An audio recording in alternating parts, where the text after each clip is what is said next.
दोस्तों आप देख रहे हैं लालटेन भोजपुरी और आप लोगों का एक बार फिर से लालटेन भोजपुरी चैनल पर स्वागत है।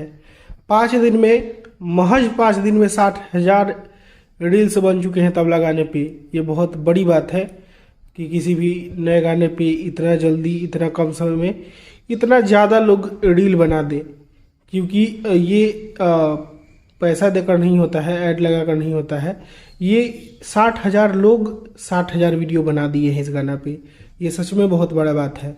और दोस्तों आप लोगों को बता दें कि 1 नंबर पे ट्रेंडिंग में तो है ही। आप लोगों को पता ही होगा कि म्यूजिक सेक्शन में ट्रेंड कर रहा है 1 नंबर पे ये गाना। और इस गाना पे सिंगर मोनू अलबेला ने भी रील बनाया है। हालांकि देखिए बात यह है कि भोजपुरी इंडस्ट्री के जो परिवार है, हमारा छोटा सा परिवार है, उसमें एकता दिखती है तो बहुत देखकर अच्छा लगता है कि हाँ छोटे बड़े सिंगर सब कोई सपोर्ट कर रहे हैं अच्छे गाने को। तो ये चीज़ देखकर बहुत अच्छा लगता है। लेकिन हमारे भोजपुरी इंडस्ट्री की विडंबना है कि ऐसा कुछ देखने को मिलता नहीं है जल्दी।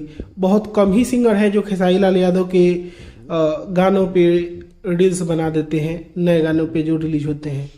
और जो वायरल है उसमें तो बहुत लोग बनाता है, लेकिन जिस गाने को ज़रूरत है उस गाने पे बहुत कम ही लोग ऐसे हैं जो रील्स बना देते हैं। हालांकि ज़रूरत भी नहीं है खेसारी लाल यादव को कि कोई उनको सपोर्ट करे। वो अपने आप में एक बहुत बड़े टावर है जिनके लिए फैंस टावर पे चढ़ जाते हैं। लेकिन फिर भी देखकर अच्छा लगता है कि भोजपुरी के हमारे सिंगर्स सपोर्ट करते हैं। तो दोस्तों आप लोग इसके बारे में क्या कहना चाहते हैं कमेंट करके बताइएगा। और इसी के साथ मैं इस वीडियो को यहीं पर ख़त्म करता हूँ। मैं मिलूंगा आप लोगों से एक नया वीडियो में, तब तक के लिए जय हिंद, जय भोजपुरी।